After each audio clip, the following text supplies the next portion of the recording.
Capture. Yes sir. Asante sana DJ. Ni muda wa MC Arma PS. Sherehe oye. Sherehe juu. Asante sana kwa kuweza kuwa pamoja nanyi jioni ya leo. Ilikuwa ni safari ndefu ya MC kuweza kufika hapa. Na niwashukuru kwa kuwaona nyote na karibuni tena kwa siku ya leo. Sherehe oye! Colorado juu! Kitu cha kwanza kabisa niweze kusema kwamba kila kitu tunapoanza lazima tumshukuru Mungu kwanza kabla ya yote. Namkaribisha mchezaji wa timu ya Babondo ambaye anaitwa Kimpembe. Aje aombe Mungu kwa ajili ya kwanza sherehe yetu. Tunakushukuru Mungu kwa wema wako. Wewe ni mtakatifu wa takatifu kuwepo siku ya leo. Tunajua wewe ndiye mwamba na mwokozi wetu. Bila wewe hatuwezi lolote. Na ulisema katika Yeremia 3:33, tukuite nao Mungu utatuitikia, utatuonesha mambo makuu tusiyojua. Tazama kikao hiki Bwana, tumekualika Bwana, wewe ndio tangulie nasi tufuate. Na jeshi la mbinguni liwe pamoja nasi. Tunavunja kila hewa mbaya katika jina la Yesu Kristo wa Nazareti. Tunahitaji mkono wako wenye nguvu uwe pamoja na kila mmoja wetu. Asante kwa sababu wewe ni mwaminifu na wa haki na kweli, kupitia uwezo na utukufu wako Yesu Kristo wa Nazareti. Amen. Asante sana kwa maombi ya upako. Nimebarikiwa na maombi kwa kweli. Hatua inayofuata nitamkaribisha mtu mmoja kwa ajili ya kuweza kukaribisha mkutano wetu wa leo. Kwa hiyo kwa heshima na taazima nimuinue coach aweze kusogea mahali hapa kwa ajili ya kukaribisha kila mmoja wetu. Habari ya jioni. Habari ya jioni. Habari ya jioni. Ndio. Asanteni sana wageni na wachezaji wangu wote kwa kufika hapa siku ya leo. Nafikiri siku ya leo itakuwa ni siku ambayo tutakwenda kutengeneza vitu vingi vya kuangalia namna gani mwaka huu tutakwenda kuanza kufuatana na ligi ambazo tumeshacheza nazo, pia tutafikia huko. Lakini niwakaribisha nyie wote, mabibi na mabwana, karibuni sana kwenye event yetu ya siku ya leo. Asante. Asante sana. Huyo alikuwa ni kocha. Hatua inayofuata, naona ukifungua ule mlango kutoka pale nje kuna hewa mbaya sana. Na toka tulivyoingia humu ndani ninaona bado watu wako na kibaridi. Kwa hiyo nitaomba DJ utupe mziki, watu tuburudike kidogo, tutaweza kuendelea. Wameangukia bondeni, wakituona tuko juu, hawapumui hawaeni. Kwenye mbio za magari, wamekuja na mikokoteni, huwa hatupaki basi, wapinzani tunawasachi. Ukituona tuko kimya, tunapanga mikakati. Chama la kidigitali, si tunaenda na wakati. 2023 tulianza harakati. Babondo, oh, Babondo. Ukipenda watu ite Black Lions. Babondo, oh, Babondo. Eti tunaitwaje? Babondo FC. Watoto wa Colorado. Black Lions. Wenyewe sasa watani. Watoto wa Colorado. Babondo FC. Watoto wa Colorado. Black Lions. Black Lions. Watoto wa Colorado. Watoto wa Colorado. Zima kwanza hawatuwezi, hata watupige juju, si tunapiga kichwani, tunapiga kwenye fuvu. Babondo si kazi kazi, tunauweza utukutu. Beki zetu makatili, kazi kwenu mafuadibu. Tumewabananisha, tumewaweka kwenye target. Siku Babondo ikicheza, pesa zangu zote na beti. Ai, tulieni uko, ni wapeza chini ya kapeti. Mpira hawauwezi, waende wakachomee mageti. Babondo Hecho sasa kaingia uwanjani. Babondo, ukipenda watu ite Black Lions. Babondo, oh, Babondo, tunaitwaje? Babondo FC, watoto wa Colorado, Black Lions, watoto wa Colorado, Babondo FC, watoto wa Colorado, Black Lions, watoto wa Colorado, Yeah, watoto wa Colorado. Mazegele boy na hindo Black Lions. Namna gani pale? Oh ya namna gani hapo? Asante sana. Kwa kweli nimefurahi sana. Hivyo ndivyo ninavyopaswa tukiwa kwenye sherehe tuweze kuchangamka na kucheza vya kutosha. Nafikiri ni muda mzuri wa kuweza kusikiliza maneno mawili matatu kutoka kwa watu tofauti tofauti. Kwa heshima na taazima nimuinue muongeaji wa timu ya Black Lion aje kutuambia sababu gani au ni kwa nini tuko hapa. Sherehe oye! Mimi MC ni mgeni, kwa hiyo nilipewa mwaliko wa kuja kupitisha sherehe, lakini sijui zaidi sana ni kwa nini tuko hapa. Lakini kwa kuwa tuko na watu muhimu kama hawa, watakuja kutuambia kwa nini tuko hapa. Hivi jamani, tunapenda kujua kwa nini tuko hapa? Simba weusi wanatuita Black Lions. Okay.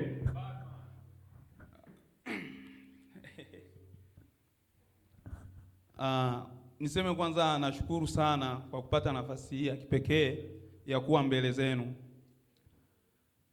Kabla sijasema kitu chochote, naomba niwaone viongozi wangu, nikimaanisha makapteni wote niwaone hapa mbele pamoja na kocha.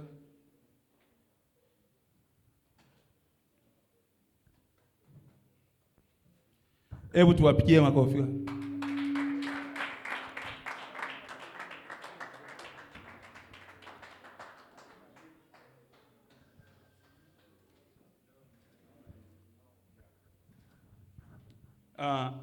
Hawa mnaowaona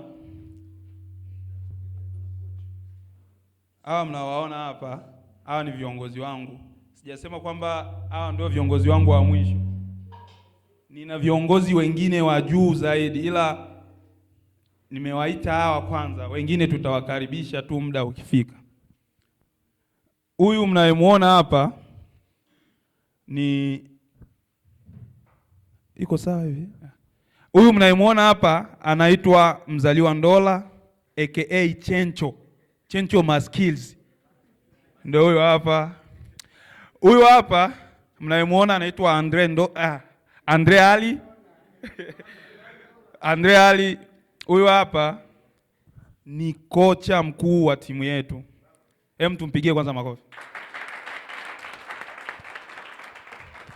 Huyu hapa mnayemuona anaitwa Mzaliwa Feruz aka Baba.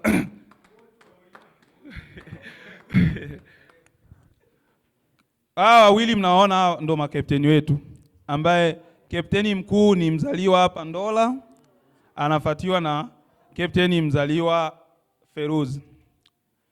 Kwa kabla mimi sijasema aka Loria.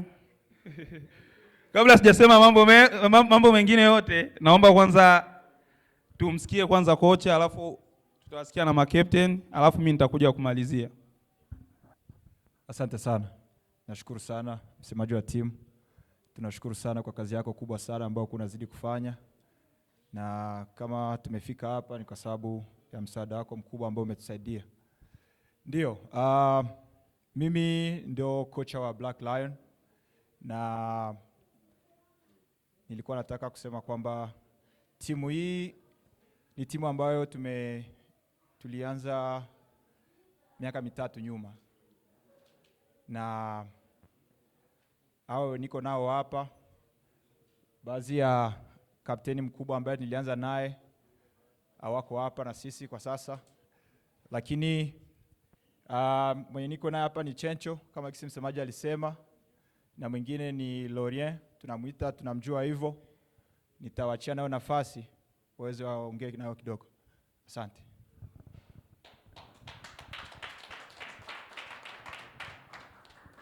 Sporo oye! Sporo oye! Kwa majina naitwa Mzaliwa kama walivyosema. Amsikii?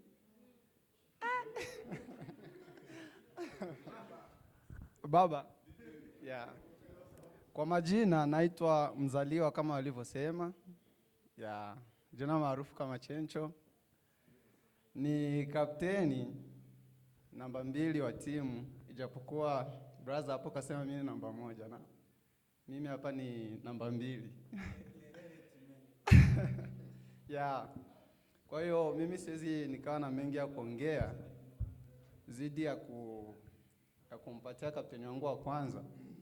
Anaweza akawa na mengi zaidi, ila nitaka tu nijitambulishe. Asante. Makofi. Wagwan man. Tashe. Ya, kwa majina naitwa Mzaliwa pia, Mzaliwa Feruzi, aka Lorenzo. Loren King Tize ikiauya. Ya, kwanza nashukuru sana kwa, mimi nasemaga masela maana familia. Nashukuru sana kwa ujio wenu, na kitu kikubwa sana ambacho kimetuleta hapa ni kwamba timu tumetaka tuje hapa kuja kujiweka kwenye mikono ya Babondo, na ndio ilikuwa ni kitu kikubwa sana hiki kikao. Hiki ndio kilikuwa ni kitu kikubwa sana, hiyo ndio lengo letu. Yaani tuko hapa japokuwa kufika wengi, lakini ambao wamefika tumeshukuru sana. Kikubwa ni tuko hapa tunakuja kukabidhi timu kwenye Babondo. Ya, najua mengine yote msemaji atasema.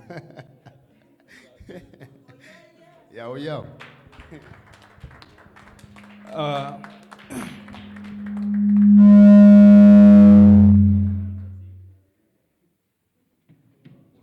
Sawa. Okay, mimi niwaruhusu mkaya. Okay, kama walivyosema hapa viongozi, kuna mambo mengi ambayo tutaenda kuyazungumzia, ila nafikiri nafasi ya kuzungumzia mambo mengine haijafikia. Hapa tunataka tutoe sababu ya sisi kuwa hapa.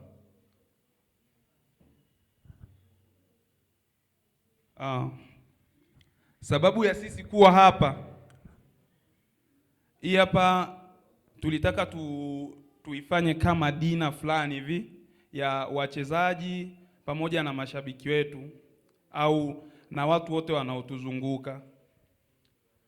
Tuliona tuichukue siku kama ya leo ili mradi tuweze kuwaambia nini tulichonacho juu yenu na kila ambacho kinaenda kutusaidia sisi kama sisi au jumuiya nzima inayotuzunguka. Timu ya Black Lions kama alivyosema kocha ilianzishwa miaka 3 nyuma.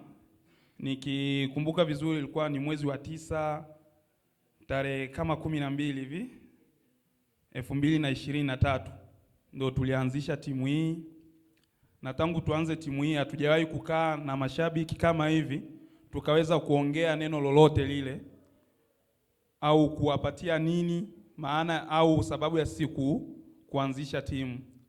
Lakini tuliona tuichukue siku hii tuje tuwape sababu 2-3 za sisi kuanzisha hii timu. Kwa tuko hapa kwa ajili ya kuja kuambia kwamba tulianzisha timu miaka 3 iliyopita kwa lengo la kutaka lengo la kwanza kukuza vipaji Lengo la pili, kutimiza ndoto za mtu, na lengo la tatu kukusanya vijana wote au watu wote kuwa pamoja. Kwenye miaka yetu mitatu tumefanya vingi na naweza nikasema kwamba nyie ni mashahidi, vingi mmeviona na hamkuagi na wasiwasi na sisi kutokana na tunavyojitoa, tunavyopambana juu ya kulisimamia jina letu au timu yetu na pamoja na state nzima ya Colorado. Nitapita hapa wakati mwingine nitakuja kuelezea mafanikio na vitu vingine baadaye, ila hapa sababu ya sisi kuwa hapa ni kuja kuitambulisha timu pia kwa mashabiki na kupata nafasi kidogo ya kula dina pamoja na nyie. Sporo oye! Sporo oye! Asante sana, makofi kwa msemaji tafadhali. Alafu ni kama MC na msemaji wanafanana hivi. Asante sana. Ni muda mzuri wa kuweza kusikia neno lingine kutoka kwa community ya Babondo Colorado. Tunafahamu kabisa ikiwa tuko hapa kuna wale viongozi ambao wamewekwa na ambao wako kwa ajili ya kutuongoza sisi sote jamii ya Kibembe ambayo tuko hapa Colorado. Kwa hiyo kwa nafasi hii nataka nimuinue kiongozi aweze kukaribia hapa ili aweze kutuambia mawili matatu. Karibu sana kiongozi, makofi tafadhali. Asante sana. Habari ya jioni wapendwa. Ndio, kwanza kabisa ni mshukuru Mungu sana kutupa sote nafasi ya kukusanyika. Lakini pia ni mshukuru kila mmoja kwa kutenga muda wa kuja kujumuika kwenye mkutano huu ambao tunao hapa. Pia nishukuru sana kwa kamati nzima kwa kuorganize hii mkutano. Nasimama hapa kwa niaba ya Mbembe Mbondo Colorado. Kwa majina naitwa Makala Enyonyi na ndani ya kamati iliyopo mimi ni mwandishi. Ndio, kitu cha kwanza ambacho nitaka nikumbushe au nishukuru kwanza kwa kamati tulipokea. Ilikuja kuzungumza na kamati ya Babembe Babondo. Walituonyesha kamati mpya ambayo ipo, lakini pia mipango mingine mbalimbali iliyopo. Tulipata taarifa ya ligi ambayo inaenda kuchezewa hivi karibuni na maendeleo mengine mbalimbali yaliyopo. Tulizungumza sana na tulikubaliana pia mambo mbalimbali ambayo naamini ni muhimu sana kwa sababu ya maendeleo ya timu yetu. Black Lions hoi! Ndio, nina message fupi sana ambayo naweza kupenda kuambia wachezaji wote ambao wako hapa kwamba kuna responsibility kubwa ambayo mnayo kwa sababu ya timu, na hiyo responsibility ni kuboresha timu yenu kila siku.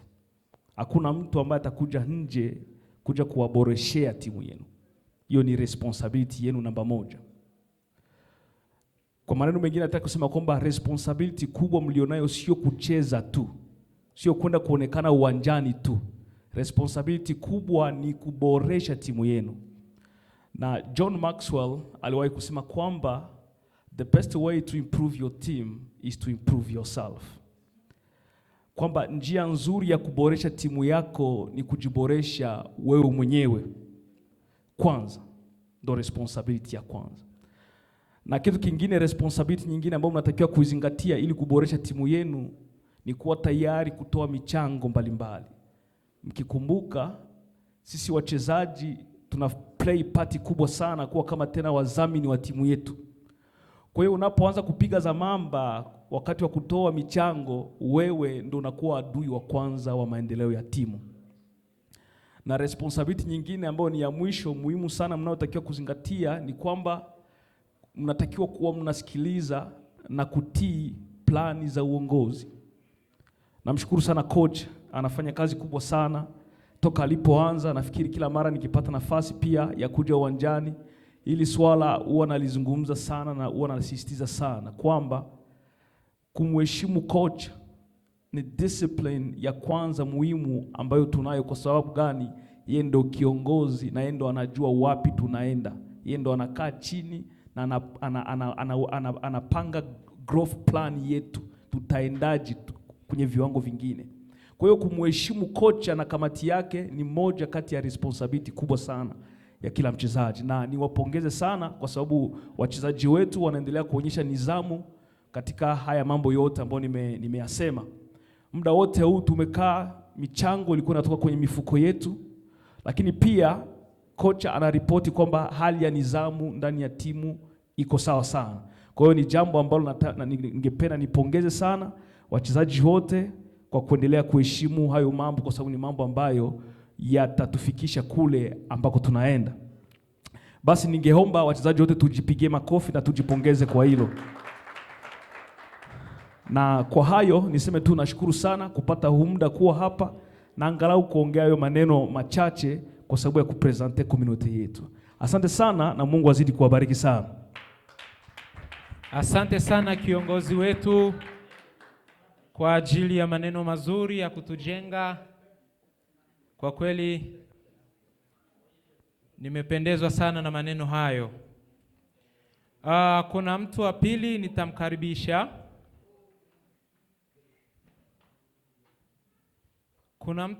nitamkaribisha. Anaitwa Arthur. Kwa heshima na taazima niweze kukukaribisha mahali hapa kwa lolote ulilo nalo ili tuweze kukusikia. Karibu sana. Black Lions oye.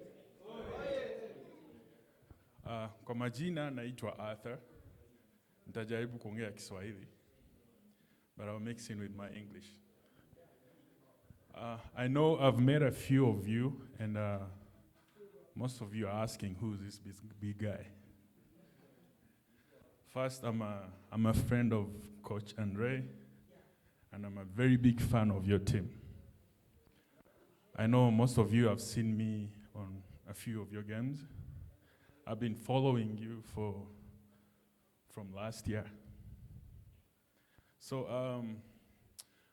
you know, I used to play soccer myself, and I might say I was good too. And so, you know, when you play well, you can tell who's really good.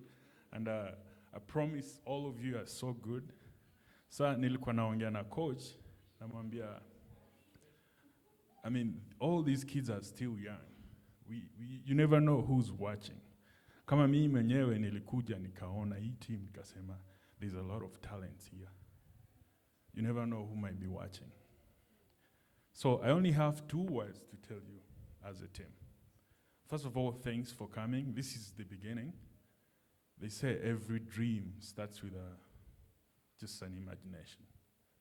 So this could be a very big dream for you never know who. One of you may be picked up by a big team, because I trust this is a very good team. So number 1 is discipline. I want you guys to think about that. Discipline, si ati unasikiza coach. Ati you're saying yes to everything. You know, discipline starts with yourself. If you commit, this is my team, you fight for your team, you train with your team, anything that, if you commit to anything, please, sa tukisema we are meeting here as a team, try as much as you can to show up. That's how the team works. And I did some trials in one of the big teams, but you can be as talented as you can, but kama una discipline, no one is going to play you. And it starts with a whole team. CRT, you only have to work on yourself. You take care of your brother, you know, take care of the team, unasikiza coach. It's a whole big word, discipline. But it makes a good talent. you know. So what we're doing here is, it's a very big dream. Nilikuwa naongea na coach, namwambia this is a very big dream. It might not work for you, it might work for the next guy. Kuna vijana wadogo wenye naona wanakuja. It might won't work for you, but it might work for the next guy. Na huyu kijana anaweza sema, I played soccer because niliona ule striker. There's a good striker here, niliona.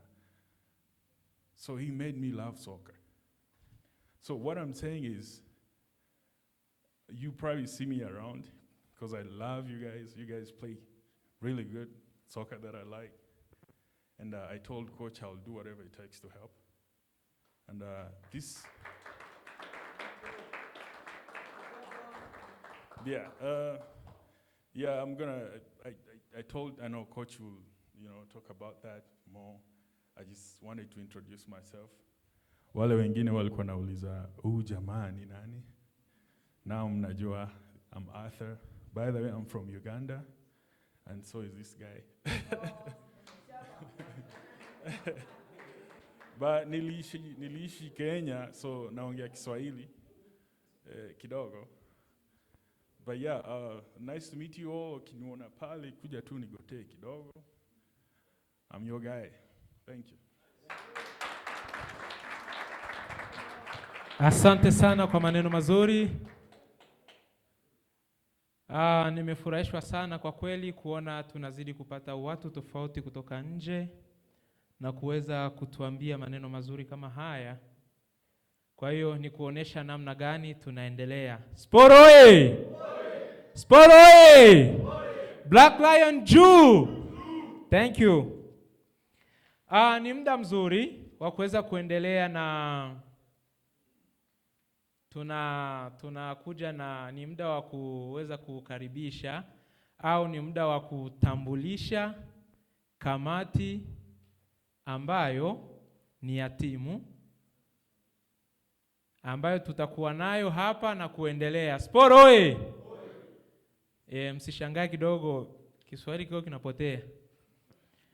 Kwa hiyo kwa heshima na taazima niweze kuwakaribisha wote wanaohusika au wanakamati waweze kukaribia hapa mbele kwa ajili ya utambulisho.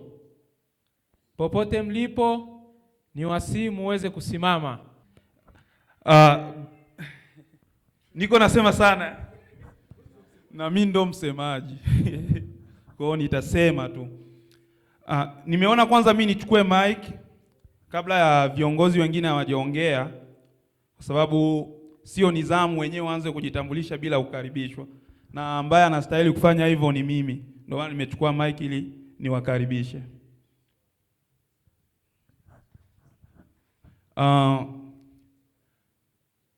Kwa heshima na taazima naenda kuikabidhi mic hii kwa kiongozi wetu. Nikisema kiongozi kwa lugha nyingine ataitwa president wa timu yetu ya Black Lions.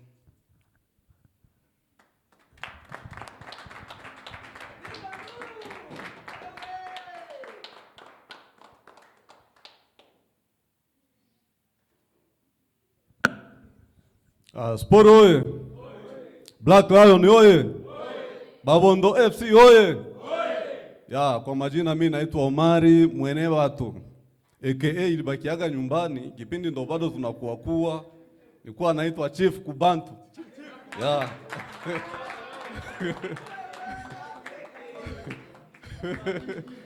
Ya. Kwa hiyo nishukuru kwanza kwa kupata huu muda wa kukutana sisi wote, wachezaji wote, uongozi, na kama alivyoongea kutambulisha uongozi utakao tupeleka huu muhula na kuendelea, labda mengine atokee huko mbele. Na kwanza nishukuru kwa dada yetu au dada zetu waliotusaidia kwa sababu ya mchakato wa jikoni.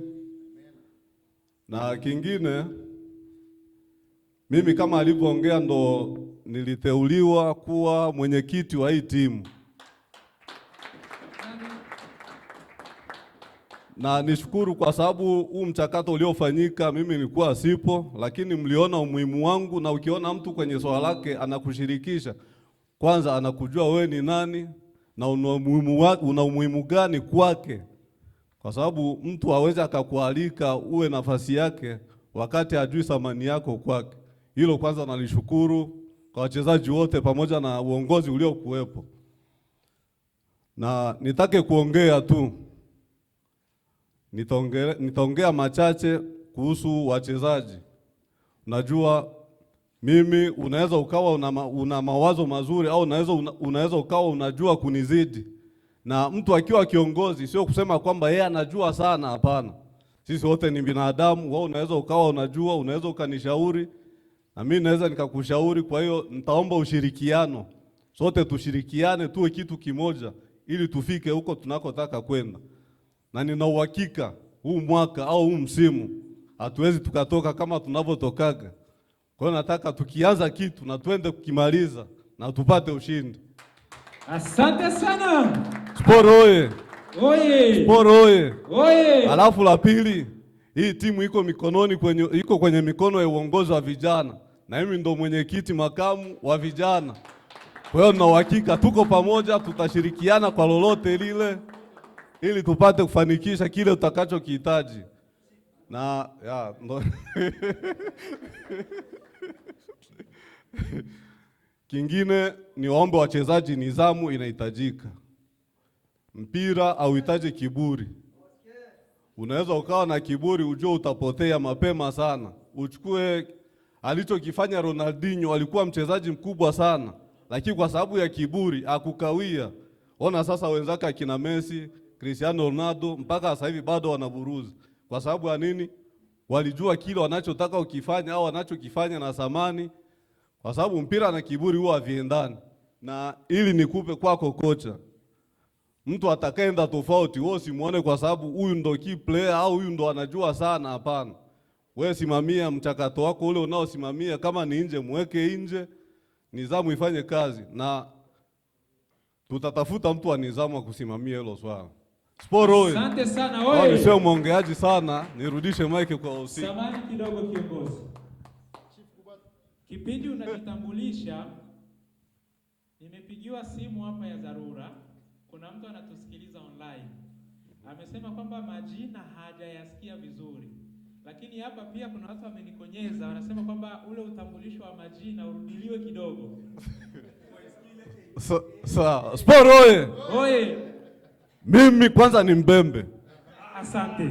Jina langu naitwa Omari Mwenebatu. Lakini sasa kwa kule tulikokimbilia Tanzania, ndio wakataka waligeuze kwa Kiswahili. Badala ya Mwenebatu wakaita Mwenebatu. Sasa kipindi na kuwa hapo sasa ile AKA nilikuwa najulikana kwa jina la Chief Kubantu. Makofi tafadhali, makofi. Asante sana. Nafikiri mmemsikia kiongozi kama alivyojitambulisha kwa majina yake, na ningeomba sana tuzingatie jina la Chief Kubantu. Hiyo imegonga mwamba. Kwa heshima na taazima, naomba nimkaribishe mwenyekiti makamu, atajitambulisha kwa majina na yeye ni nani, labda na yeye ana AKA yake mimi sijui. Karibu. Sport oye! Sport oye! Oye! Kwa majina naitwa Kiza Abwe, sina AKA. Nipende kushukuru sana viongozi wangu akina captain na kocha kunipatia hii nafasi kuwa makamu wa Vio Omari hapa. Nilishukuru sana hiyo nafasi, na tena napenda kupongeza kamati yangu. Asante sana kunipatia nafasi, na amini kweli nitajitoa kwa moyo wangu wote kutumikia hii nafasi. Sport oye! Oye! Kitu cha pili guys, naomba sana tukue tunajitoa vitu vya timu. Kwa mfano ukiwekwa kwenye list, leta kitu fulani ama toa mchango wa timu, lazima ujitoe. Na naamini gisi timu inavyoenda, kocha iko na plani na baadhi ya viongozi tuko na plani kukomesha gisi gani ya kukomesha michango ya timu. Kila mara mchezaji anakuwa anatoa 100 au kutoa pesa. na mimi niko mbele ya safari, mambo yote itaisha. Kwa hiyo kwa sasa hivi guys, tujitoe kuhusu michango ya timu. Sport oye. Samahani kidogo kiongozi. Kuna jambo sijalielewa hapo mimi kama MC. Umesema ya kwamba hapo mbeleni tutaisha kutoa michango. Lakini sasa hii namna ya kuisha kutoa michango ndo hatujaelewa sisi wamoja. Ya hiyo ni fumbo, lakini mtambiwa baadaye, inaweza kuwa ni leo ama ingine kikao. Kwa hiyo tutarajie mambo mazuri kutoka kwa uongozi. Asante sana. Asante sana. Nashukuru sana tena kupata nafasi hii, na nahisi tumemsikia kiongozi makamu alivyosema, ila mi hapa yani kabla sijawatambulisha hapa, nina ombi kwenu. Kila kitu wanasemaga kukiwa kuko, yani kwenye kundi lolote lile kama hili, kukiwa hata jina la mwanamke, kitu kinakuwaga kiko sawa. Na mimi nikiangalia kamati yangu ni ndevu tu. Jamani, dada zetu, si niko na baita? Jamani, madada mko wapi? Dada zetu, niko na baita jamani. Tunaomba. Sio kupita mbele. Bado mtaitwa, mtapita mbele. Sawa. Dada zetu, tunaomba kwa sababu najua mnakuaga mnatupambania sana. Hakuna mechi yenye tunaendaga kucheza bila kuwa na nyie, hata tukiwa tunaenda nje ya state uaga tunaenda na nyie. Kwa tunawaomba mje mjazie hizi nafasi zile zinakosa huku kwenye kamati, ili mradi kamati yetu iwe imara. Tunahitaji watu wengi na watu wenye kujitoa, watu wenye moyo. Na hata nyie dada zetu waga mna maono, mna mambo ambayo mnaweza mkawa mnatufanyia ya kuwa yanatusogeza mbele. Kama mlivyotufanyia leo, mmeendelea kuonesha moyo wenu wa upendo kwetu. Kwa na hivyo sisi tunaomba tuendelee kwa pamoja, lakini huku kuna nafasi zenye mnahitajika kuzijaza. Hapa nafikiri hawa mnawajua. Huyu ni captain mkuu, huyu ni kocha, huyu ni captain wa pili. Na captain wa 3 na wa 4 wamebanwa kidogo, lakini hisi watafika. Huo ulikuwa ni utambulisho wa kamati, lakini nimeona nitumie nafasi hii moja kuwatambulisha na baadhi ya wachezaji walioko hapa, kwa sababu haitapendeza tena ikifika nafasi tena ya kuita wachezaji tena tupite, inabidi tufupishe kipindi. Kwa nilikuwa naomba yeyote anayejijua ni mchezaji wa Black Lion aje hapa mbele. Mchezaji wa Black Lion aje hapa. Karibuni sana wachezaji wote wa Black Lion.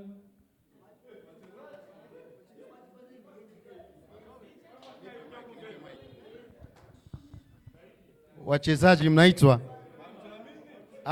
Pizzy Pablo.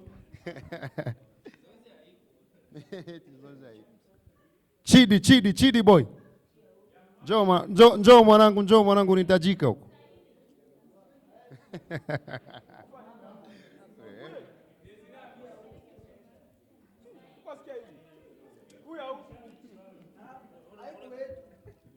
Familia.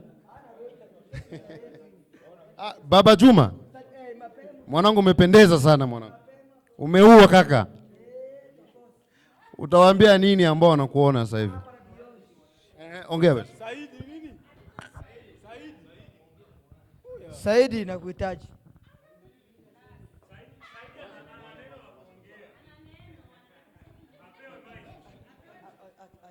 Saidi, ongea.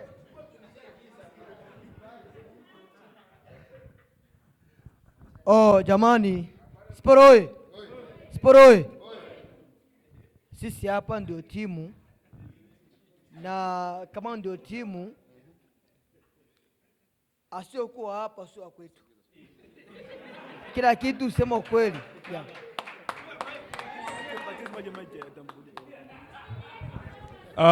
Sporoi. Sport oye! Hawa watu mnawaona hapa, hii hapa ni nusu ya wachezaji wetu, maana kuna wengine hawajafika.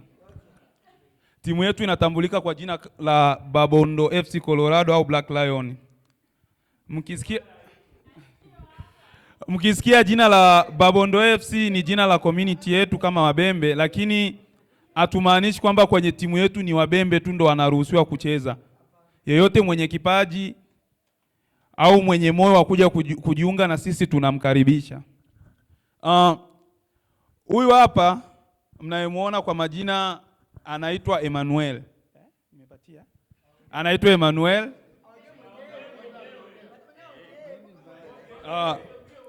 Hebu jitambulishe. But ni msemaji wa team, so kile anachokisema ni ukweli. Kwa majina anaitwa Emmanuel. Tunaenda kwa ndugu yetu hapa bwana nani tena? Sporo oye. Sporo oye tena. Kwa majina naenda kwa jina naitwa Deba. Ninacheza namba 9 kwenye timu ya Black Lion. Asante sana. Samahani sana. Samahani sana. Inatakiwa watu mjitape jamani. Tunaanza hapa. Mjitape kidogo tusikie. Tunaanza pale. Sporo oye. Sporo oye. Kwa majina naitwa Emmanuel Topfed.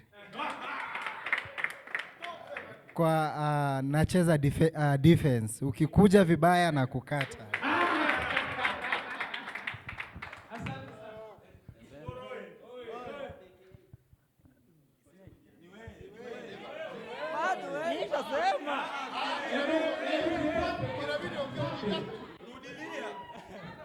Sporo oye. Black Lion oye. Kwa majina naitwa Devan, ninacheza namba 9 kwenye timu ya Black Lion. Asante sana. Wadefender wote hawana bahati kabisa. Kwa sababu nikipata mpira hivi ni goli tu kama zote. Mwaka huu nakuja mpya kabisa. Mwaka jana ilikuwa na take break kidogo. Mwaka huu niko mbichi kabisa. Huyo ni namba 9. Asante sana. Sporoe. Oye. Sporoe. Oye. Kwa majina naitwa Fenarbat. Wanazoea kuniita Mkongomani. Yeah. Mkongo huyo? Yeah. Mwanza mimi ni midfielder. AKA unaweza kaniita Baltadiri.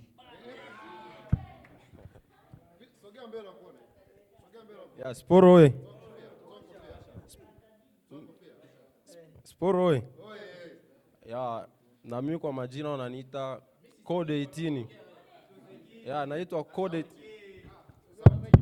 Hebu weka mic kama MC tafadhali. Sporoe. Sporoe. Ya na mimi kwa majina wananiita Code 18. Ya huko kwetu na siku tulitoka. Wanazoea kuniita AKA Mapisi. Ya oya. Asante, subiri kwanza. Hebu rudisha hiyo mic.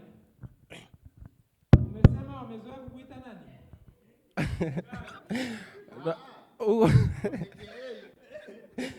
Huko kwetu kunatoka na mimi wanazoea kuniita AKA Mapisi. Okay. Position yako ni ipi kwa timu? Ya mimi nacheza namba zote za mbele kwenye timu yangu. Kwa hiyo kwa mchezo ujao ni kutegemea kukuona popote. Popote. Asante. Ya. Sporoe. Oye. Kwa majina naitwa Roger. Mimi ni winga na AKA naitwa Star People.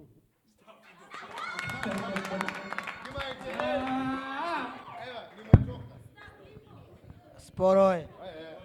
Sporoe. Kwa majina naitwa Young Mare.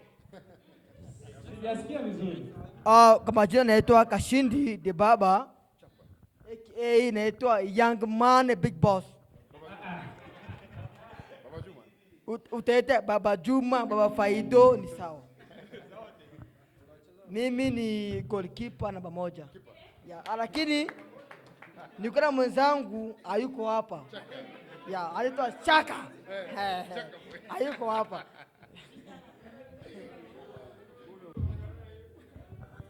Sporoi. Sporoi. Kwa majina naitwa Onesmo au kipenda niite Sergeant Onesmo. Asante. Kwa timu hii nacheza kama defense. Papa Kimpembe. Sporoi. Sporoi. Kwa majina naitwa Celestin aka Kipembe. Nacheza defense, line yote ya nyuma, kocha kinitia tu nacheza. Sporoe. Kwa majina naitwa Estash, unaweza kaniita Dogo Chui aka baba yake na Eli. Mimi ni defender. Yeah. Sport oye! Sport oye! Yeah, they call me J de Pape. Na kichafua namba 12. Mnajua maana namba 12? Atakwambia.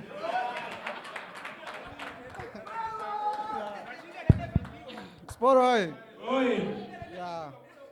Kwa majina naitwa Mzaliwa Ndola. Ya Lome. Ya sema kipindi cha ujanani huko tulikotoka kabla sijaona haya mazaga. Walikuwa wananiita Chencho. Ya mimi nacheza midfielder na namba zote za mbele kiufupi. Asante. Samani kidogo. Nimesikia unaitwa Chencho Maskits. Sijui hili jina limekaaje hapo mbele hapo. Ya hilo jina la Chencho Maskits sio jina ambalo nimejipatia peke yangu, bali ni jina ambalo amenipa mashabiki. Kwa hiyo siwezi nikakataa, wakiniita Chencho Maskits nakubali tu. Kwa hiyo kuna ukweli ndani ya hilo jina. Ndio, kuna ukweli. Ndio maana wameniita. Mimi sina uhakika nalo, ila ndio hivyo. Asante sana. Yao. Yao yao. Ya kwa majina naitwa Fliki. Namba 16. Kiungo bora. Namaliza. Kiungo. Aha, mwana wa Sporo hoye.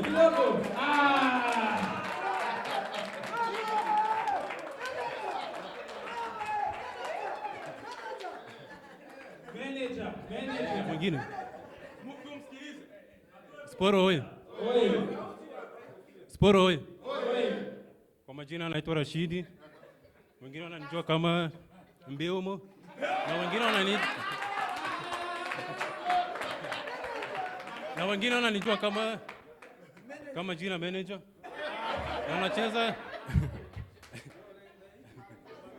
Na nacheza namba 3 left back. Asante.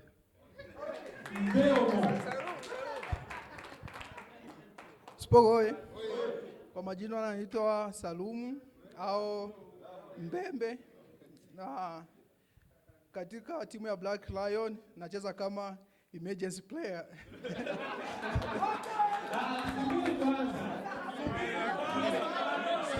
Subiri kwanza wangalwa. Subiri emergency.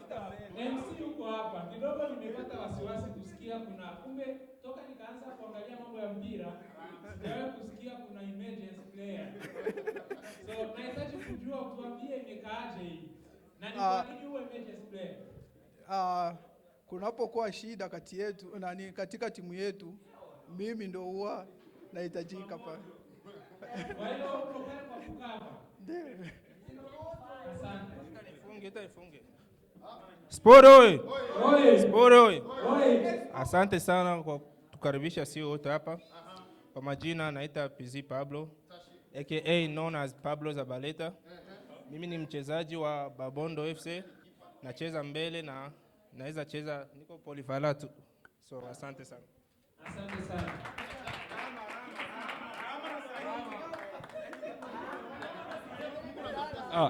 Sport oye. Sport oye. Nafikiri wanazoea kuniita msemaji, lakini na mimi nina majina yangu. Okay. Majina yangu kamili naitwa Majaliwa Dennis, aka Majaze Country va mlalo mko sabozi mgosi ankoshuki. Hayo yote ni majina yangu hayo. Mr. Handsome.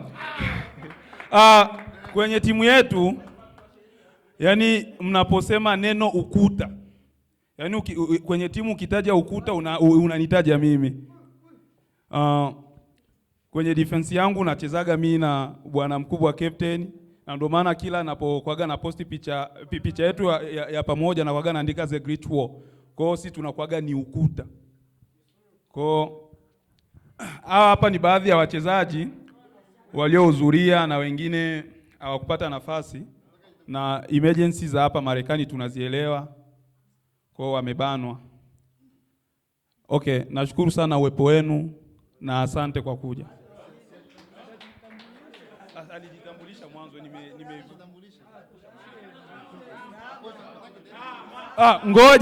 ngoja kwanza. Mimi ningeomba MC apane mic.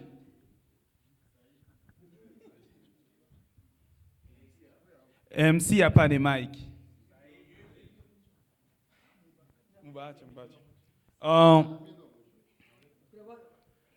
Huyu hapa ndo MC wetu. Hapa ametoka Chicago. Alikuja faster kwa sababu ya kitu kama hichi. Lakini kwa wanaotufuatilia na wanaomuonaga, hichi nacho hapa ni kiungo muhimu sana kwenye timu yetu. Kwa nitaomba ashike mic, ajitambulishe, tumjue na yeye pia ana nafasi gani, japokuwa ashaanza kuishi nje ya state. Sport oye! Babondo FC juu! Asante sana kwa kunipa nafasi. Kwa majina naitwa MC Arma PS, baba wa taifa, boss ya mboka, papa ya bana, aka papa. Asante sana. Mimi pia ni kiungo muhimu kama alivyosema msemaji.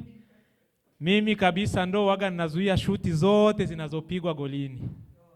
Kwa hiyo ujua upige ujuavyo, niko nayo pale. Sport oye! Na kuna top security alikuwa hajajitambulisha. Hebu malizia hapa top security. Soki Milene Boyinga. Kwanza familia mmependeza sana. Sauti ya kuimba tunao japokuwa hivyo tena. Mimi kwa majina naitwa Mzaliwa Feruzi aka Lorenzo aka Laurent. Bwana. Umependeza sana mwanangu. Umependeza sana. Umeua mwanangu. Mimi nawapatia tano ambao wamependeza. Umeua mwanangu. Hivyo man. Toa bifu basi. Kocha umeua kocha.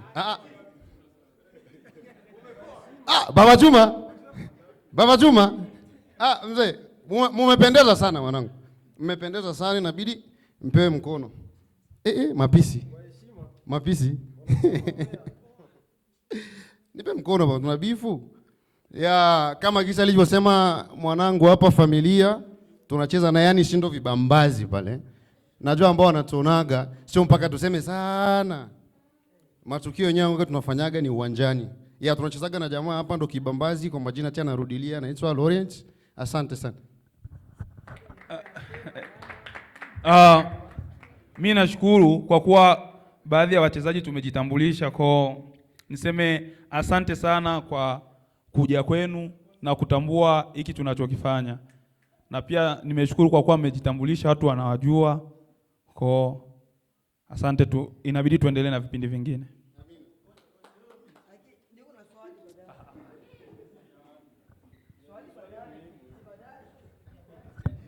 Asante sana kwa hatua yoyote iliyopita hapa. Sherehe oye! Sherehe juu! Asante sana kwa haya ambayo tumeyaona hapa. Kwa kweli ni mambo mazuri sana, na kuwa na staff kama hii kwa kweli inatia moyo. Sport oye! Nafikiri utakuwa ni muda mwingine mzuri wa kuweza kuwainua sasa hawa watu, yaani hawa sasa ndo watu muhimu ambao wamesababisha sisi kuwepo hapa na ambao watatuambia mipango pamoja na kila kitu kinachoendelea na ambacho kinapangwa kwa ajili ya timu yetu. Sport oye! Kwa heshima na taazima nimkaribishe kocha pamoja na msemaji wake waweze kusogea hapa mbele kwa ajili ya mawili matatu, yaani ni kama kutoa taarifa ya kile kinachoendelea kwa ajili ya timu yetu. Karibuni sana. Nilisema nitasema sana. Niseme asante tena kwa kupata nafasi hii. Nafikiri hapo mwanzo nilisema kwamba nitapita hapa, nitasema mengi kuhusu timu pamoja na mafanikio ya timu tangu tulipoianzisha. Kabla sijasema mengi, naomba kocha aseme kwa uchache alafu mimi nitamaliza. Karibu. Asante. Mabibi na mabwana, kwanza nitoe shukrani zangu tena. Asanteni sana. Thank you coach officer for coming. Thank you. Ndio. Kama gisi tulisema mwanzo ni kwamba Black Lion ilianzishwa miaka 3 nyuma, lakini ilikuwa ni timu tu ya vijana wa mtaani. Tulikuwa tu tunacheza na sio kwenye timu nyingine. Kuna timu ambayo tulikuwa tunacheza sio wote. Lakini tulikuja kuangalia vision yetu ambayo tuko nayo, tunaweza tukafanya kitu kikubwa sana. Nakumbuka hawa vijana hapa miaka 3 nyuma walikuja wakaniuliza kwamba kama naweza nikawasimamia na niwe kocha wao mkubwa. Haikuwa kitu rahisi mimi kuchukua, lakini mwisho kipindi ilikuwa ambacho ni kipindi ambacho kilikuwa kigumu sana kwangu. Ila ilikuwa ni changamoto ambayo mimi mwenyewe nilijichukulia, nikasema kwamba niko tayari kuwaongoza na kuwa kocha wenu mkubwa. Kukuwa kocha wao mkubwa nafikiri haikukuwa tu kwa sababu labda waliniona tu labda njoo uikae hapa, hapana. Baadhi ya wachezaji hapa nimecheza nao peke yangu. Maja nimecheza naye. Na baadhi ya wengine wachezaji hapa nimecheza nao peke yangu. So tunajuana. Na hiyo ilikuwa ngumu sana kwa sababu sio wote tunatoka mcommunity yetu moja, sio wote ni Wabembe, na sio wote tuko mu grupe moja ya vijana wa Bondo hapa Colorado. Ndio. Nitafupisha kidogo. Ukiangalia hapa mbele unaona hii meza iko na vikombe. Hivi vikombe ukiangalia hapa, hii ilikuwa ya ligi ya mwaka 2024. Ukiangalia hapa ukisoma inasema top of the league. Top of the league, hiyo ilikuwa ni zawadi ambayo tulipewa na ligi ambayo tulikuwa tunacheza. Ilikuwa ni ligi yetu ya kwanza. Ilikuwa ni challenge. Vijana bado ni wapya. Wengine bado ndio wanahitaji nao muda wa kuingia kwenye timu vizuri. Lakini tunashukuru Mungu tulicheza mechi 10. Lakini mechi zote hizo ya mechi ya 11 ndio tulikwenda kufunga. Mechi zote 10 tulifunga na ilishangaza watu wengi sana. Kwa sababu ilikuwa ni ndoto ya kuona na sisi community yetu tuko na timu ambayo iko kubwa. Mimi mwenyewe naweza nikasema nilijifunza sana kwenye uongozi wa coach officer na timu yake kipindi alikuwa anaongoza Gamp. Hiyo ilinisaidia mimi sana kuangalia namna gani mimi naweza nikachukua vijana wetu wawezi na wenyewe wakacheza competition ambazo ni kubwa zaidi ili waweze kuonekana. Mimi nawashukuru sana vijana. Nitakuja tena kwenye hii nyingine kubwa hapa. Hii hapa ilikuwa kikosi ambacho kiliongozwa na Dogo Chui kama vile kapteni mkubwa. Tulikwenda kulikuwa sikukuu fulani ambao walitualika twende kucheza huko. Kama mnavyoona matokeo yalikuwa mazuri, tukakabidhiwa hichi kikombe. Kikombe kingine cha 3. Hii sasa kwa mara nyingine tena tunaingia kwenye ligi nyingine ambayo bado ngeni kwetu, hatuna experience yoyote. Mimi peke yangu nilikuwa tu coach wa vijana wadogo, lakini sio vijana wakubwa kama hawa. Tulienda kucheza ligi ya MPL ambayo inaitwa Mountain Premier League. Kwenye hiyo ligi tumeanza kwenye second division, na kwenye hiyo ligi hatukufungwa na timu yoyote. Tukawa tumekabidhiwa hichi kikombe kama vile mabingwa. Nikiwakokota mbele tena, mwaka jana tulikwenda kucheza kwenye first division ambayo ni malengo yetu sisi ni ya kwenda mbali zaidi na vijana wetu kwenda kucheza kwenye ligi kubwa zaidi. Tuliishia kwenye nafasi ya 4, lakini kwangu mimi nafikiri tungefanya vizuri zaidi. Ila vijana walifanya kazi kubwa sana, wana kazi, lakini kila siku walikuwa kuja mazoezini. Sio rahisi sana kwao. Ila niwashukuru sana kwa kazi kubwa ambayo mlifanya. Kusema ukweli, idea, mawazo, mipango haingefanyika wala kutufikisha sisi hapa siku ya leo, kwa sababu tuliota ndoto ya siku ya leo sio kuwa hapa, na nina uhakika vijana wanafurahi. Kwenye meza yao kuna vikombe na hii ni jasho yao. Nishukuru mashabiki zetu. Kuna wadada zetu baadhi tulikuwa tunasafiri nao, tunashukuru sana. Ndio nitakwenda kusema kuhusu timu yetu. Timu yetu sisi tulianza tunajitegemea sisi wenyewe, michango ya wachezaji. Kuna kipindi zitaenea, kuna kipindi hazienei, lakini mara nyingi sana zinaeneaga kila michango yote. Ningekaribisha wazazi ambao wako na vijana wadogo wenye kesho na sisi tusio na vijana ambao watakuwa huko mtaani ambao wanaenda kufanya mambo ambayo hayastahili. Ningeomba wazazi mlete vijana wenu kwenye viwanja vya mazoezi. Ingekuwa kitu ambacho kitawasaidia hata wengine wakubwa waweze kufanya kazi na kukua bora zaidi kwa sababu ya vijana ambao wako nyuma yao.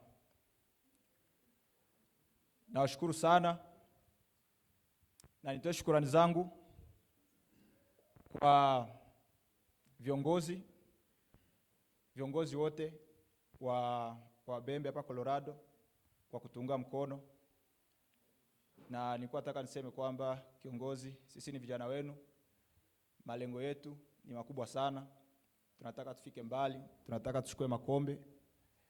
Na kama mnavyojua tuliwaletea neno kuhusu kuingia kwenye ligi na mipango ambayo tuko nayo. Expenses ziko nyingi sana. Nikisema hivyo nasema gharama ya vijana wetu kwenda kucheza na kukompiti kwenye ligi kubwa ni nyingi sana. Ningeomba wazazi, kama mtoto atakuja nyumbani akisema kwamba tunaomba hichi kitu, tunaomba hivi, kwa sababu kama tunataka kucheza na watu ambao washakuwa na klabu kubwa, timu kubwa, inabidi na sisi na wenyewe tuwe timu kubwa na tufanye mazoezi kama vile timu kubwa. Ningefurahi sana na wazazi pia, siku ambayo tuko na mechi, tafadhali mkuje. Hawa ni vijana wenu, na wenyewe pia nafikiri wangejisikia faraja sana kuona babangu anakuja kuniangalia, dadangu, ndugu yangu. Tupende mchezo. Naweza nikasema seti yetu iko na vijana ambao hautasikia maneno mengi sana.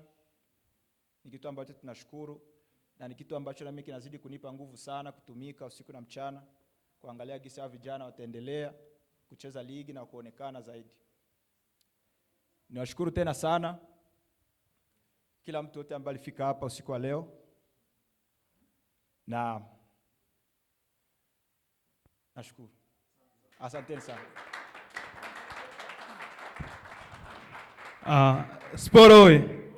Sport oye. Nafikiri mmesikia kama alivyosema kocha. Mimi nitasema kwamba nilishawahi kusema kwamba timu hii ilianzishwa 2023 mwezi wa 9 tarehe 12 ndio tulianzisha timu hii, na haikuwa rahisi. Tulikumbana na vitu vingi sana, tulipambana na vitu vingi sana hadi kuja kufika hapa tulipofikia. Nafikiri changamoto za kitu kinachoanza zinajulikana, kwa sababu watu tunaanzaga kitu na hatuna kitu. Yaani ile tunaanza kitu tu ndio tunaanza sasa kufikiria tufanye nini. Jezi yetu ya kwanza sikuwa nayo ya timu ya Black Lion, alijitolea mchezaji ambaye ni Young Man. Njoo kwanza wakuone baba. Njoo.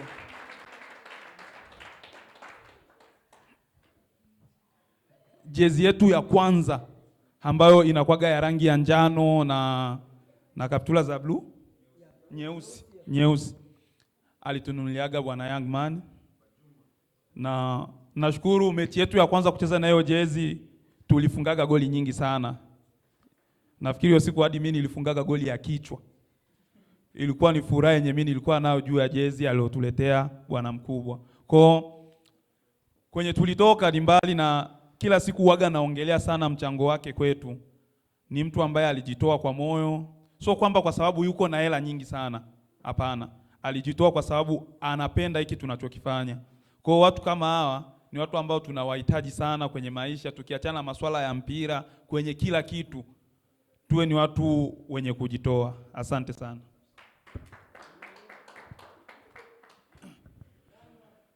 Pia Bwana Hamisi hayupo. Bwana Hamisi angekuepo hapa na yeye pia ningempa shukrani zake kwa kujitoa. Alijitolea kwa baadhi ya wachezaji, maana hii timu ilianzishwa mimi nilikuwa bado niko mgeni, sijawa hata na kazi. Kama mimi nilianza kuvaa kiatu hapa Marekani, alininunuliaga Hamisi.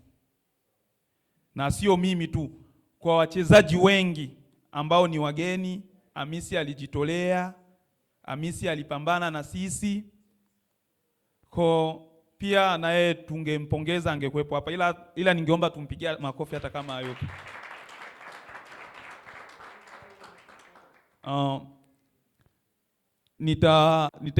Nitaenda kumpongeza kapteni wetu Denyo, na yeye pia yupo hapo kwa majukumu ya kikazi. Denyo pia ni muasisi mkubwa wa timu hii. Yaani tangu siku tumeanza hadi group la WhatsApp alicreate yeye. Yeye ndo alifunguaga group la WhatsApp, na yeye pia ana mchango mkubwa sana kwenye timu yetu, kwa sababu hapo mwanzo kama nilivyosema tulikuwaga hatuna kitu. Kwa hiyo ilikuwaga tufanye hiki, kila mtu anagusa mfukoni. Kwa wale walikuwa na kazi walikuwa wanajitolea sana, na sisi ambao tulikuwa hatuna tulikuwa tunakaa hivi tunaangalia tu. Kwa Denyo pia na yeye tutoe shukrani zetu kwake, na ningeomba tumpongeze kwa makofi.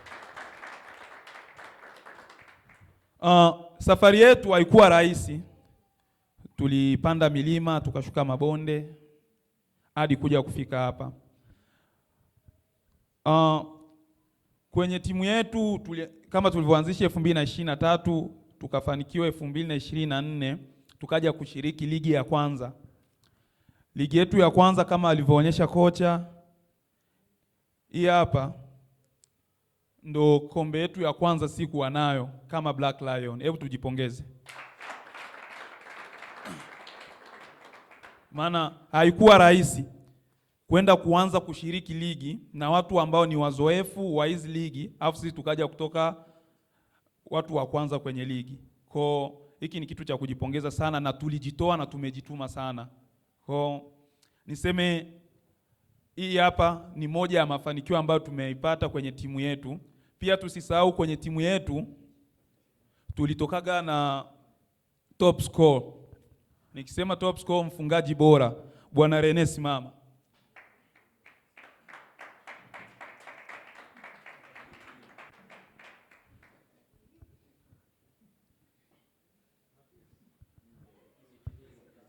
Huyo hapa mnayemuona kwa majina anaitwa Rene Ndola aka Mapisi.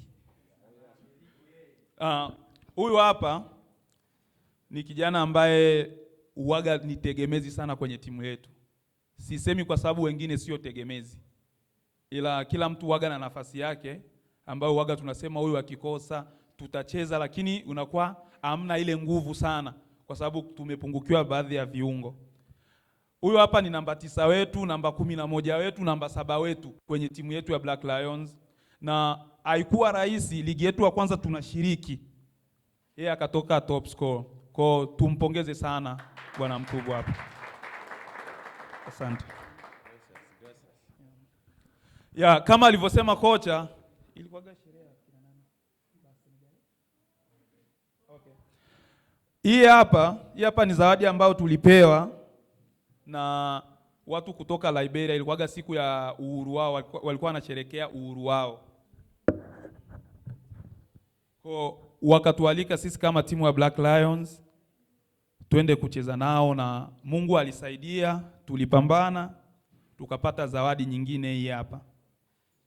Kwenye mwaka huo mmoja 2024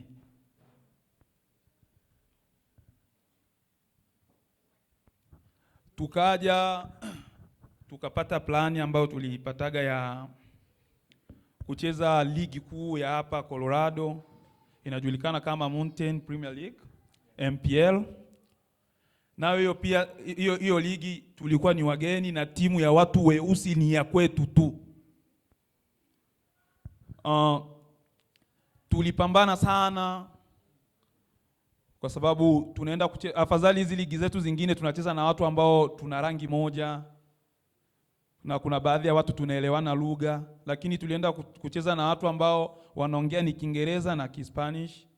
Kwa ilikuwa ni vigumu sana kwa sababu ilikuwa ni ligi yetu ya kwanza, lakini tulipambana na tulionyesha kile tulichonacho, na hadi sasa hivi kwenye ligi ya MPL yani wanaweza wakataja majina yote, usishangae Black Lion tukawa ni jina la kwanza kutokana na kile tunachokwaga tunakionyesha. Pia tulitoka washindi na tulifanikiwa kuchukua kombe hili. Kombe hili mnaloliona tulilichukua kwenye ligi yetu ya kwanza ya MPL, ilikuwa Division 2, tukachukua hii. Pia sisi ni watu ambao waga tunafanya kitu, sio timu tu, hadi tuna wachezaji ambao waga wanaonyesha kitu. Pia kwenye ligi hii tulitoaga MVP kwenye timu yetu. Sorry. Bwana Mzaliwa njoo.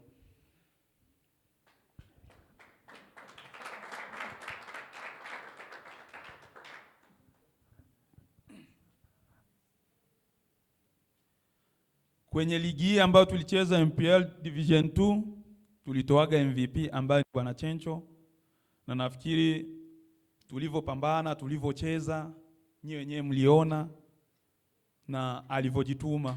Kwa haya ambayo nimewaonyesha hapa ni moja ya mafanikio ambayo tumeyapata tangu tumeanzisha ligi. Ligi ya kwanza tulitoa top score ambaye ni Bwana Rene. Ligi ya pili tukatoa MVP ambaye ni Bwana Chencho. Asante sana. Hebu tumpigie makofi.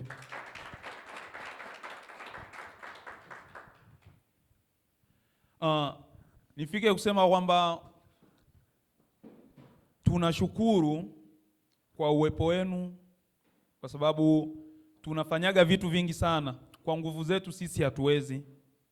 Uwaga tunasaidiwa na nyinyi mlioko huko. Kwa hatuwezi tukawatupa. Nyinyi ni watu ambao ni watu muhimu sana kwetu. Na ndio maana mnapotupatiaga aliko twende kama timu, uwaga tunajitolea kutokana na vile ambavyo nyinyi uwaga mnajitolea kwetu. Pia tulifanikiwa kucheza mechi za nje ya state. Mechi yetu ya kwanza tulicheza na Boaze FC, timu ya Aidao. Tulianza kucheza na timu ya New Mexico. Tuliwafata kwao, tulipoteza dala 600, 500? 700? Okay. Mechi yetu ya kwanza kutoka nje ya state tulienda kucheza New Mexico, tukapoteza dala 700. Tulifungwa hiyo mechi. Wakaja hapa tukalipizia sisi na sisi tukawachukua dala 800. Mechi yetu ya pili tumeenda kucheza Aidao na timu ya Boaze FC. Tukatoka washindi, tukaja na dala 1000. 1000 yao kuchanga na ya kwetu ikawa 2000.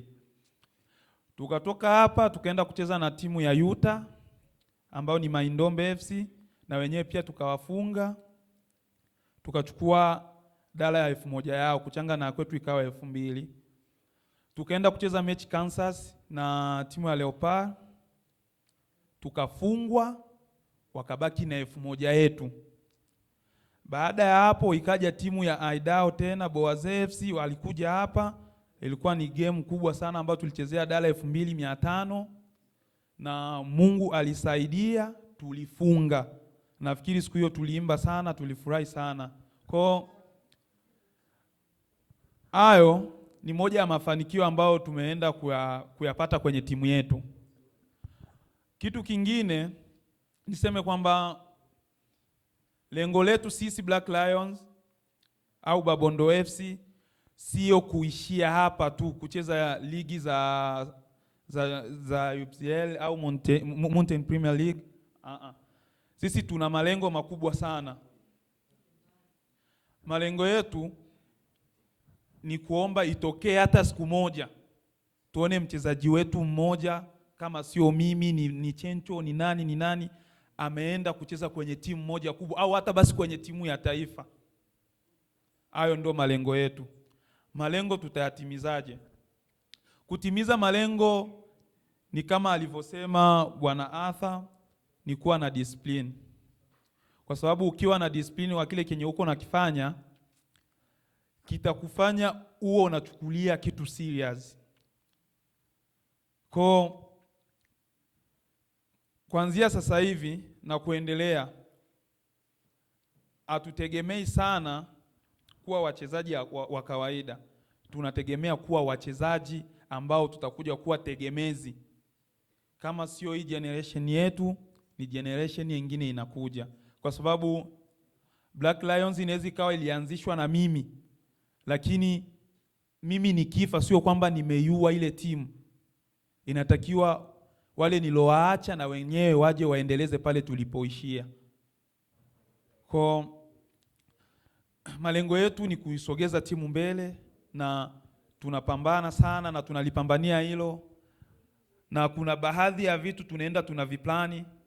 Kama alivyosema mwenyekiti makamu, alisema kwamba swala la kuzuia michango kwa wachezaji, hicho kitu kitaenda kukoma, na kweli tunalipambania. Mwisho wa siku tutafika, tunakata kabisa, tunakuwa tunachomoka, yani kukiwa kuna hiki, yani mchezaji hahusiki na kitu chochote. Na najua si rahisi, lakini ni kitu ambacho tunakipambania.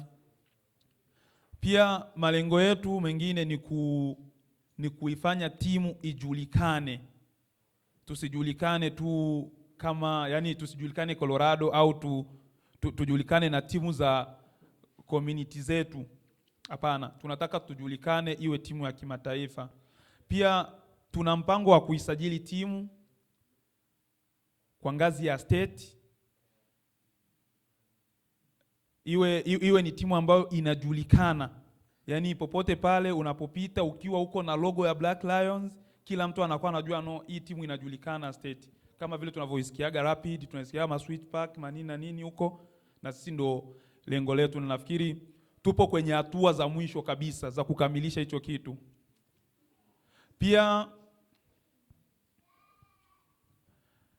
Pia tunaendelea kupambania swala la kuisajili logo yetu kuwa logo ya kimataifa, ambayo kwenye logo yetu mtu yoyote akija kutumia logo ni ya logo yetu sisi, tuna uwezo wa kumfungisha na akalipa ile faini utakayompatia, kwa sababu ni kitu ambacho tulishakisajili. Nafikiri na hicho kitu chenyewe kipo kwenye hatua za mwisho.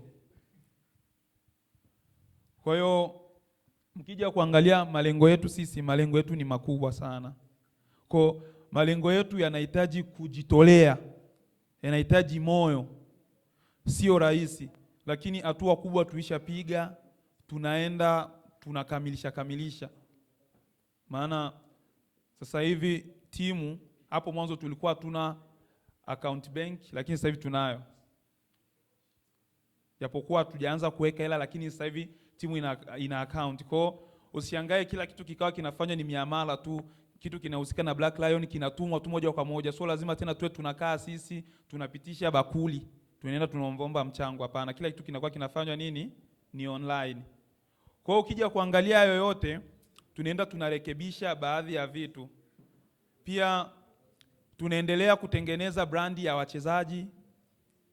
wachezaji kutokuonekana watu wa kawaida, kwa sababu kuna zile namna ambazo tunachukuliana, kwa sababu huyu namjua ni majani na nini, tunakuwa tunaishi tofauti na vile tunavyotakiwa kuishi. Kwa hiyo sisi sasa hivi tunaenda kujijengea heshima fulani, kwa sababu sisi tunakuwa ni watu ambao tunajitengeneza kuwa watu wa kimataifa, na kama tunajitengeneza kuwa watu wa kimataifa, hatutakiwi kuwa tunachukuliwa tena kawaida. Hata sisi wachezaji wenyewe kule kwetu tutakuwa tunakaa, inatakiwa unakaa unajielewa wewe ni nani na kipi kenye unatakiwa kufanya. Hayo pia ni malengo yetu. Bwana Young Man, huu ni muda wa kuongea, acha niongee. Hayo pia ni malengo yetu. Kwa kitu ambacho tunaendelea kuwaomba ni kwamba ndugu zetu, dada zetu, mama zetu, baba zetu, kaka zetu, tunakuja mbele zenu kwa sababu hatutaweza peke yetu. Tunahitaji msaada wa hali na mali. Msaada wenyewe sio lazima hela tu, hata mawazo yako yatakuja kutujenga. Na ndio maana tunahitaji watu ambao watatuzunguka. Malengo yenye tuko nayo ni kutaka kukuza vitu vyetu viwe na thamani.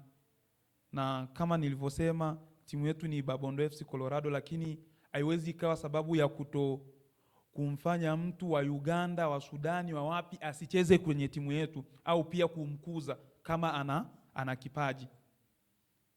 Kwa sisi tuko hapa kwa ajili ya kusaidiana, kukuza na kutimiza zile ndoto zetu. Na mimi nitaendelea kuwasihi sana hawa madogo hawa ambao wako na umri mdogo. Maana ukija kuangalia mimi kama mimi naweza nikacheza sana miaka 3, 4, mimi nitaacha, lakini tutabaki na nyie. Nyie ni watu ambao mnatakiwa mjitume, kwa sababu sisi tuko hapa, tuko na pambana kwa ajili yenu. Sisi tutaenda, muda wetu utaisha, nyie ndio mtabaki, na nyie mtaisha na wadogo zenu na wenyewe watakuja. Kwa hiyo nyie ni watu ambao mnatakiwa muwe attention sana na sisi, mujitoe. Mpira unahitaji kujitoa, uwe na muda wa kufanya mazoezi, kusikiliza basi. Kwa nyie ndio watu ambao haya malengo nyie mtakuja kuyatimiza, na nyie ndio mtakuja kufanikiwa. Tunataka hata siku moja tunakaa, wewe unanipigia simu unanilipia kwanza rent mwa miezi 2 kutokana na hiki kenye sisi tumewafanyia. Kwa nyie ndio watu ambao mtanufaika sana. Kwa mjitoe sana. Pia mama zetu, dada zetu, huko manyumbani tuna wadogo zetu ambao ukiwaona unaona huyu dogo anaweza akacheza mpira. Kwa tunaomba muwasukume waje tushirikiane. kwa sababu hatacheza mpira akiwa tu nyumbani. Anatakiwa aje uwanjani ili awe anaelekezwa namna ya kufanya. Ili yeye aje kuwa bora ni lazima tumtengeneze. Na nafikiri nilisemaga kwenye mkutano mmoja uliopitaga hapa, nikasema kwamba community zetu sisi ni watu ambao huaga hatusapoti vipaji. Yaani kwenye community zetu, yani vipaji, hasa watu wa East Africa kabisa hatukwagi tunajali sana na masuala ya vipaji. Kwa mtu anaweza akawa na kipaji lakini akawa anakosa support. Sasa huu ni muda wasi tuishafika hapa Marekani, tunajifunza, tunaona namna gani tunaweza tukafanya ya kusapoti vipaji.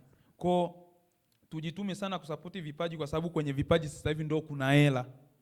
Ukitaka uje uishi maisha mazuri, maisha ambayo hatakuwa na karaha hapa, uwe na kipaji.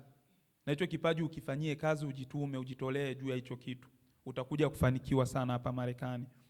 Kwa hiyo tuwasukume sana na tuwapambanie sana wale wenye vipaji, kwa sababu inaweza ikaje ikawa ni msaada mkubwa sana. Kama sio kwangu mimi, itakuwa kwako au kwa mtu mwingine, au ikawa ni kwa jamii nzima. Kwa hiyo tusikate tamaa, watu wa community tujitume, tujitolee na kusapoti. Pia kitu cha mwisho niseme kwamba nashukuru kwa kuwa kwenye event hii tumefanikiwa kuwaona watu ambao wengine hatuwajui na sio community yetu. Ni watu wenye mapenzi ya dhati sana na sisi. Na pia hao ni watu muhimu sana kwenye hiki kenye sisi tuko naenda kukifanya. Hivi kati yetu si wachezaji, tunaweza tukajisikiaje na wewe unakuja unapewa mkataba unasaini? Eti saini hapa mkataba wako wa miaka 3 tutakuwa tunakulipa, utajisikiaje? So kama tunapenda hicho kitu kiende kitimie, ni sisi sasa tuonyeshe ile nia. Tuonyeshe ile nia, kwa sababu hatua zenye tuko napiga ni kubwa sana. Kuna mtu hapa hajatambulishwa, mimi nitaomba aje kidogo ajitambulishe.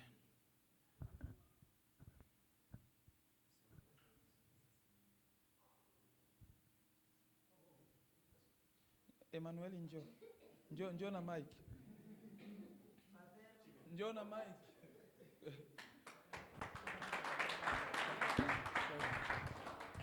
Thank you.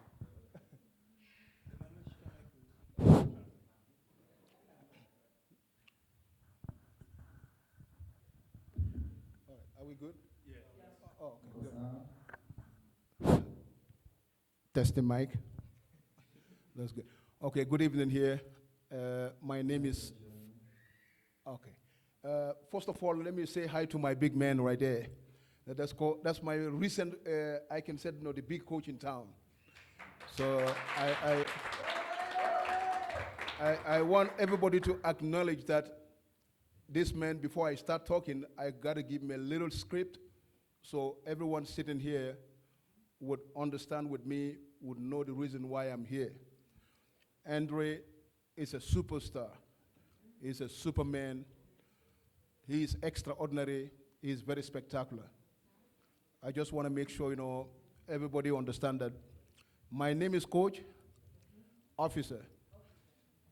And everyone here, 99.9% knows who I am. Maybe the ones sitting behind don't know who I am, but everyone here knows who is Coach Officer. This is what I do for a living. It's my passion. I live in it. I work for it. And I really pay a tribute, a huge deficit of it in my life. Before I go further, I want to make sure I thank all of you on behalf of Andre, to keep me out here, to come and give a little bit, version of what is expected of all of you. Because sports is very, very difficult. It's not easy. And my translator, he's telling me so many things that is very aspiring. I'm very, very aspired about the community. I'm aspired about, the knowledge and the idea he's trying to bring towards the community. And moreover, the young man who is talking on the mic, he has a very fast understanding, very fast indeed. You can be a presenter at a high level. Yeah, because maybe he knows that's why. Yeah. Honestly, maybe he knows that's why he's talking to the kids to say, if I discontinue playing soccer, you are the people who's going to take over from us. Maybe he's trying to predict his future. So just to let you guys know, the opportunity is up to sky. There is no limitation when it comes to opportunity. Do not give up. We're all going to hold this, cup right here, but sometimes some have a different intention. When they don't speak their mind, it's very difficult. But like I said, no, as far as this gathering is concerned, I can tell all of you here have one mission. I can tell right now. The mission is to succeed. We want to see people who they're going to sign contracts, they're going to play high level, they're going to present over the screen, whether CNN or whether ESPN, they're going to interview them. Anything could happen. Do not give up. Andre, he came from a far distance. He was trying to be a player. He was trying to be an outstanding individual. He was trying to promote soccer, sports in general. He loved kids. He loved people. But the best thing is he can be successful without you people support. If you consider him as your coach and your mentor, your leader, your aspiration in life, you have to give everything for him to know that, no, this is mine. Don't give him the head and hold the tail. Never do that.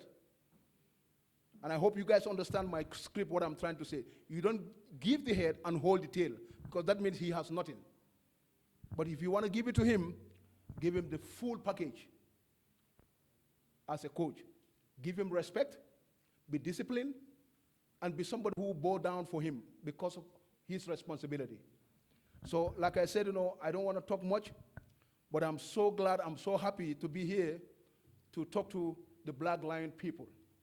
The team that you believe is going to be the best, is going to be the team that is going to be on top of the list. This is your belief, and I don't want nobody to give up on your beliefs.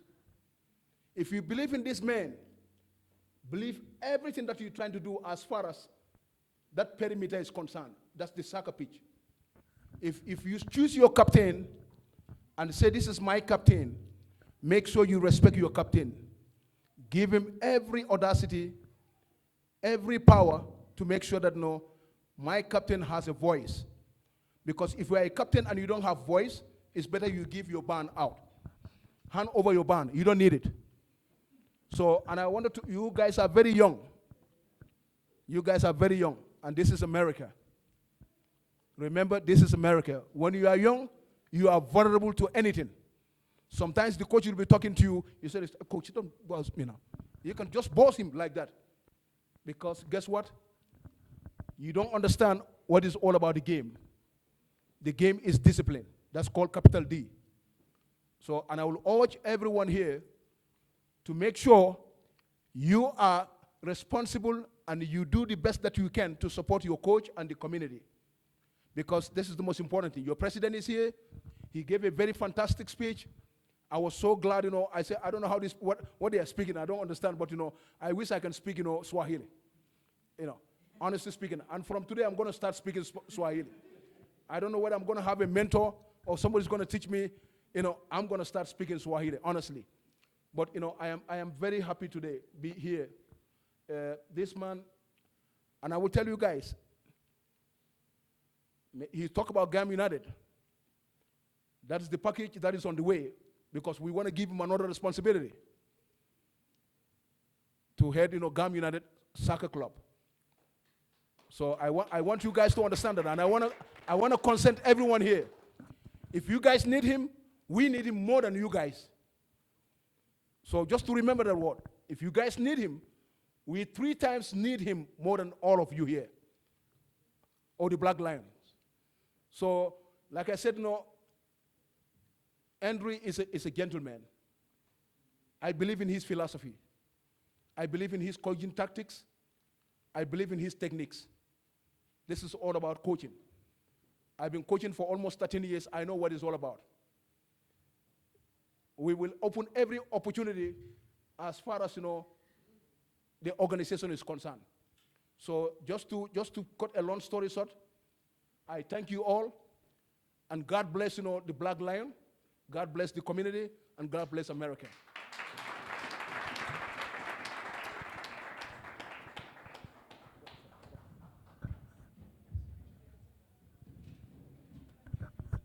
Ya, asante sana. Nafikiri alichokisema bwana mkubwa ni yale ambayo sisi tulikutaniwa tunasema.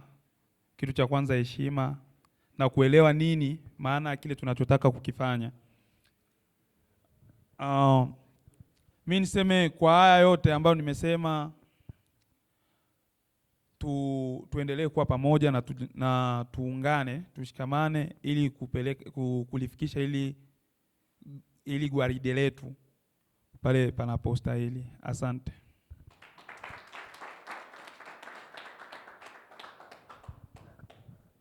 Asante sana kwa mazungumzo yote yaliyoendelea hapa. Nafikiri tumeweza kusikia wenyewe malengo na kule tunapotaka kufika zaidi. Kwa hiyo ni vizuri sana ikiwa timu kama timu tutaweza kutembelea katika mpango wetu. Sport oye! Sport oye! Kwa sekunde 30 niweze kumkaribisha kocha. Kuna neno ambalo anataka aliongezea, aidha kuna mtu fulani anataka aweze kumkaribisha hapa. Karibu sana kocha.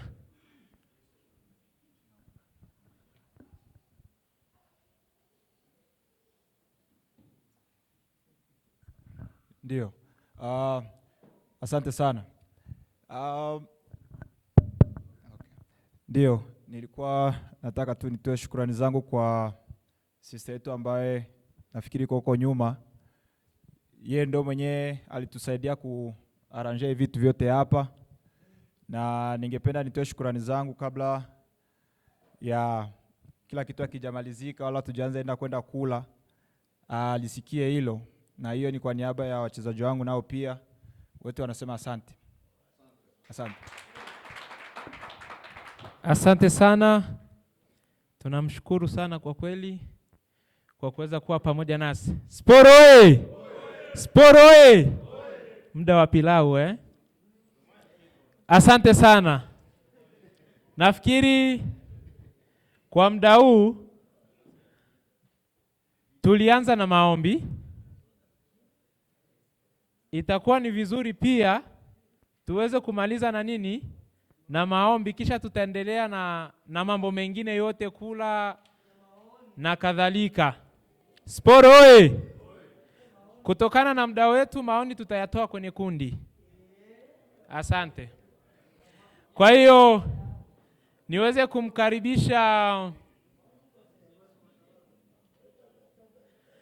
kumkaribisha kiongozi Makala kwa ajili ya kutuombea Mungu na kuombea chakula pia. Asante. Asante sana. Tuombe. Baba, katika jina la Yesu Kristo, tunashukuru kwa kupata nafasi nyingine watoto wako kukusanyika kama timu ya Black Lions. Kwa yote ambayo tunaendelea kuyafanya, tumeona uwepo wako.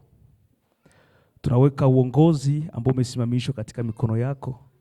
Wape hekima na busara, wape ujasiri na hali ya kujiamini ili waweze kutufikisha katika yote ambayo wanayaona.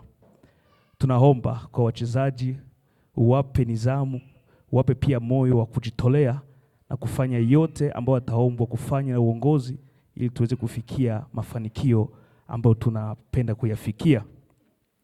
Pia tunaweka chakula katika mikono yako. Bariki wote ambao wamekiandaa na sisi pia ambao tutakwenda kukitumia. Tunaomba hilo ni katika jina la Yesu Kristo aliye mwamba na mwokozi wetu. Amen. Asante sana.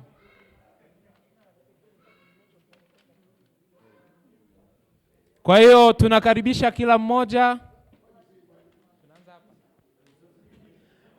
Kwa ajili ya utaratibu wa chakula tunaanza na meza uongozi hapa wa Babondo Colorado. Baadaye tutafuatia uongozi ambao uko hapa wa timu kwa ajili ya kwenda kuchukua chakula, na baadaye wengine wote tutafuata. Sport oye! Niwashukuru sana kwa kuwa pamoja na MC RMPS. Nafikiri sherehe imekwisha. MC anakwenda kupanda ndege.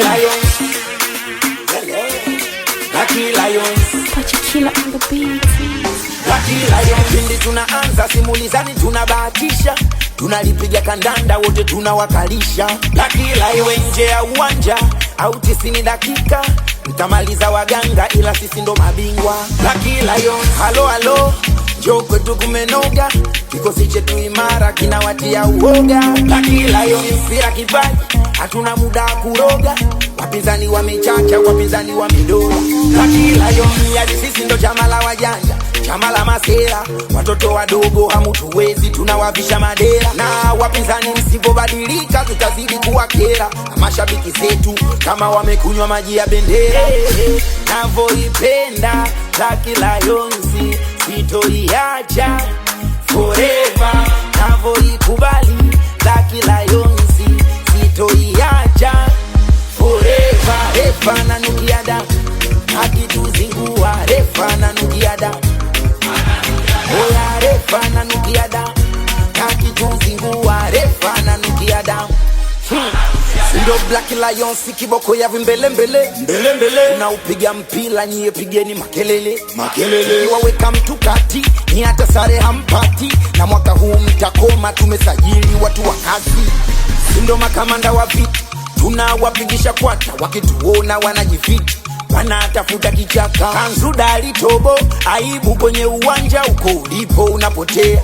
Karibu chama la wajanja, badala ya mechi tukiwatia magoli. Wanaona noma, wapiga chenga yani kama midoli. Wanaona noma, wamekanyaga miziki ya Babondo. Wanaona noma, wamekutana na mafundi wa boli. Mbona watakoma?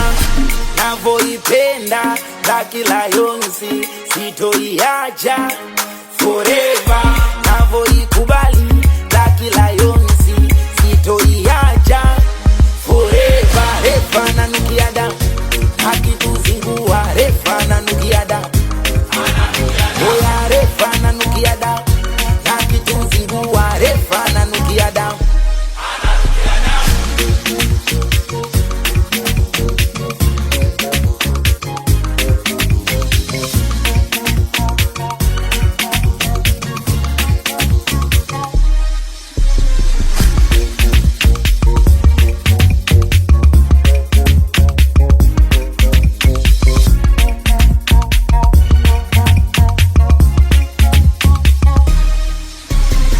On the beat, on the beat, on the beat.